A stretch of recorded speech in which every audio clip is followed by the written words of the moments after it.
Hi everyone, this is Deb Tim, a Canadian girl, and this is a look at my little fish room following our vacation. They all fared really well. I had changed my mind about having my neighbor come in and feed the fish room, and they did really well, and they were hungry, so please stay tuned.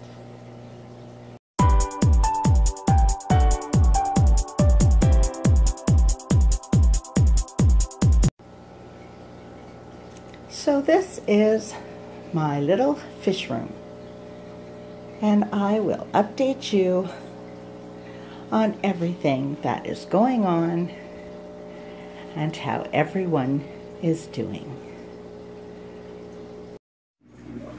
After being away for a few days of camping, all of my fish were so happy to see me. I was really excited to see them as well. Bo here was quite brightly colored up when I first saw him. I had turned the lights off the entire time we were gone. The fish room has adequate light with 2 nice windows. Bo was ravenous when I fed him, so I gave him a double portion, which he consumed instantly.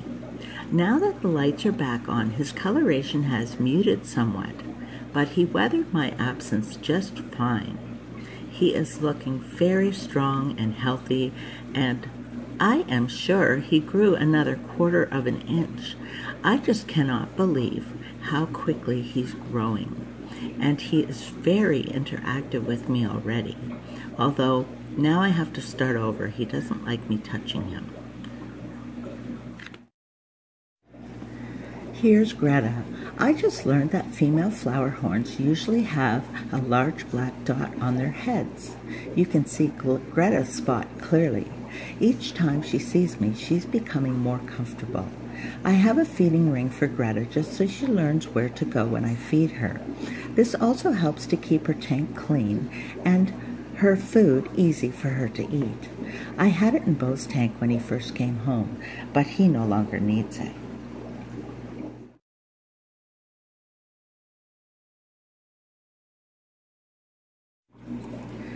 This is the first of my 3 10-gallon fry tanks.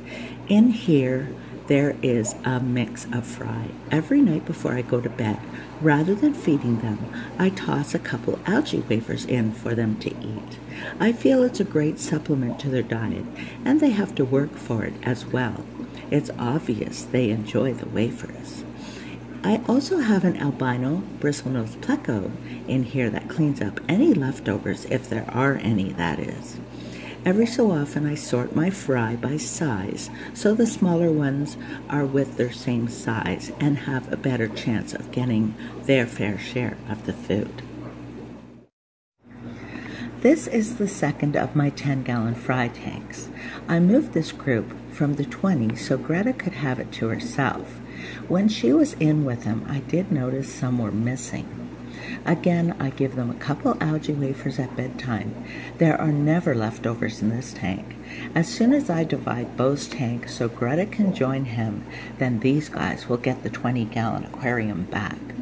I really do think they need the room to grow.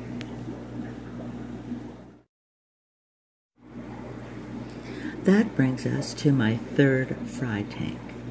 These are my Super Red Empress fry. They're doing very well and also enjoy a bedtime algae wafer.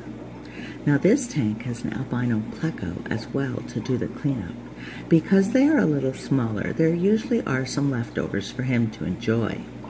When I sort the small ones from the first fry tank, they will be joining these guys as they are very similar in size. It's fun watching them group up like this to enjoy an algae wafer. It's a frenzy, and you can tell that they are very healthy. On to my betas. Picasso here is doing very well. His colors are just beautiful. He's very attracted to my female and loves watching her. He likes to display his finnage for Mango, my little female. Now she's a frisky little thing and clearly enjoys being between the 2 boys. It's fun to watch her. She likes to share her time between the tanks, making sure that each of the males get their turn to admire her. Next we have Crypto. I can tell he's happy to have Mango as his neighbor. He spends much of his time showing off his gorgeous fins and prancing around for the little lady. I find bettas are very amazing. They have their own personalities.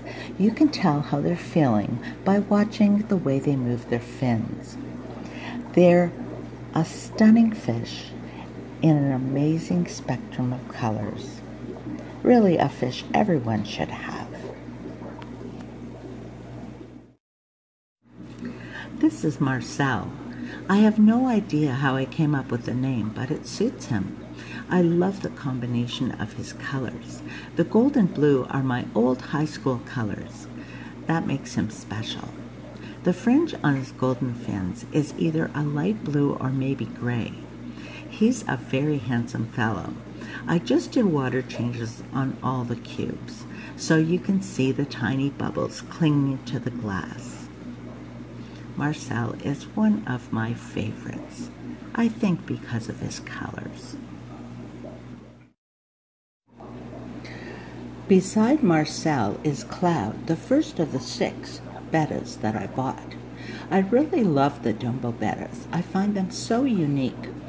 I had blue sand in Cloud's cube, thinking it would look so cool, a cloud in the sky. Nope, it looked nasty. In fact, the water seemed to take on a slight blue tint, and I think Cloud absorbed some of the blue. I hope it washes out like a bad dye job. It sure didn't take me long to switch it out. And finally we have Shiraz. He's a little quieter than the other males, but he really flares up when I watch him. I just did a water change on all the cubes, as I said, but I haven't returned the separation cards yet. I like to think of them as getting some exercise, so every time I enter the fish room, which is maybe 4 times a day, I will remove the cards and just let them have a little exercise before I return them. And to finish off my fish room tour, we stop at my planted guppy jar. I have some dead leaves in here, but the opening is so small, it's not a great container to work with. I think it's time to get these guys a 10-gallon of their own. I'm sure the plants would do much better as well. I may even get these girls a male to fight over. But until then, it seems to be they're doing okay. This is a 4-gallon jar for the 3 of them, but they really would do much better with more room, and I'd be able to see them better as well. So until next time, this is Deb Tim signing out. Thank you so much for watching. I hope you had a wonderful day, and I'll talk to you soon. Bye.